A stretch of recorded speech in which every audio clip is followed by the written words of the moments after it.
આવતીકાલે સ્થાનિક સ્વરાજ્યની ચૂંટણીની મતગણતરી હાથ ધરાશે। ગાંધીનગર જિલ્લાની વિવિધ સંસ્થાઓની ચૂંટણી માટે તંત્ર સજ્જ બન્યું।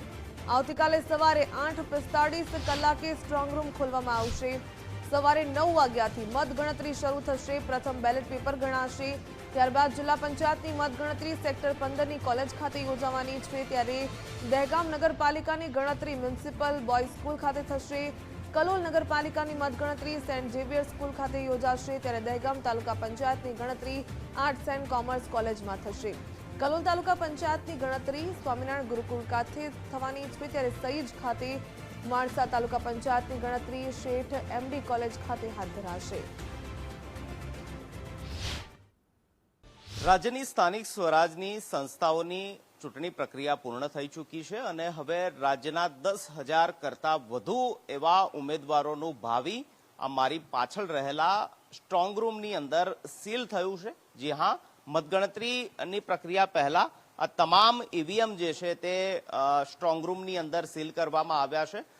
ગાંધીનગર જિલ્લા પંચાયતની જે ચૂંટણી છે તેના ઈવીએમ ગાંધીનગરના સેક્ટર 15 કોલેજ ખાતેના આ સ્ટ્રોંગ રૂમની અંદર સીલ થયા છે। આવતીકાલે જ્યારે મતગણતરી શરૂ થશે ત્યારે આ સ્ટ્રોંગ રૂમ ખોલવામાં આવશે અને ત્યાંથી ઈવીએમને મતગણતરી સેન્ટર સુધી લઈ જવામાં આવશે। મહત્વનું છે કે મતદાન પ્રક્રિયા બાદ સાંજના તમામ ઈવીએમ આ સ્ટ્રોંગ રૂમ પર પહોંચી જતા હોય છે અને ચુસ્ત સુરક્ષા વ્યવસ્થા વચ્ચે આ સ્ટ્રોંગ રૂમ જે છે તેની અંદર એ ઈવીએમને રાખવામાં આવતા હોય છે। આપ જોવો છો તે પ્રકારે સુરક્ષા કર્મચારી અહીં છે। આ ઉપરાંત સીસીટીવીનું પણ મોનિટરિંગ આ જે સ્ટ્રોંગ રૂમ જ્યાં બનાવવામાં આવતું હોય છે ત્યાં કરવામાં આવતું હોય છે। તો ગાંધીનગર જિલ્લા પંચાયતની જે ચૂંટણી છે તેના માટેની મતગણતરી આવતીકાલે ગાંધીનગરના આ જ સેક્ટર 15 કોલેજ ખાતે થવાની છે। આવતીકાલે 8:45 કલાકે આ સ્ટ્રોંગ રૂમ ખોલવામાં આવશે। ત્યાંથી તમામ ઈવીએમ જે છે તેને બહાર કાઢવામાં આવશે અને ઠીક મારી પાછળ જે મતગણતરી સેન્ટર છે ત્યાં મતગણતરીની પ્રક્રિયા જે છે તે હાથ ધરાશે। તે મતગણતરી પ્રક્રિયા જ્યાં થવાની છે તેના પણ હું આપને દ્રશ્યો બતાવું કે તમામ તૈયારીઓ એ પરિપૂર્ણ કરી દેવામાં આવી છે।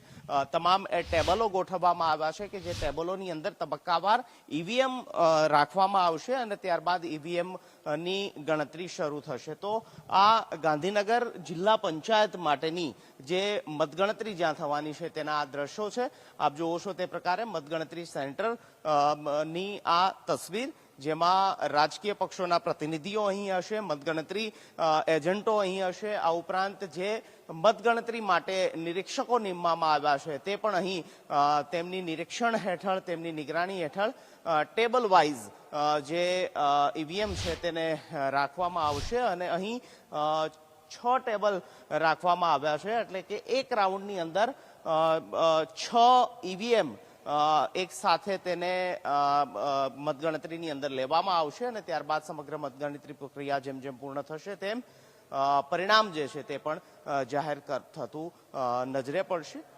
અપેક્ષા એ પ્રકારની છે કે બપોર સુધીમાં તમામ એ રાજકીય સ્થિતિ છે તે લગભગ સ્પષ્ટ થતી નજરે પડશે।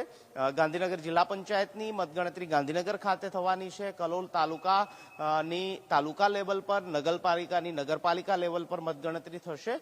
તો બપોર સુધીમાં ગુજરાતની સ્થાનિક સ્વરાજની સંસ્થાઓની ચૂંટણી પ્રક્રિયાની સમગ્ર સ્થિતિ સ્પષ્ટ થશે અને રાજકીય સમીકરણ સ્થાનિક સ્વરાજની સંસ્થાઓનું કયા પ્રકારનું છે તેનું પણ ચિત્ર સ્પષ્ટ થશે।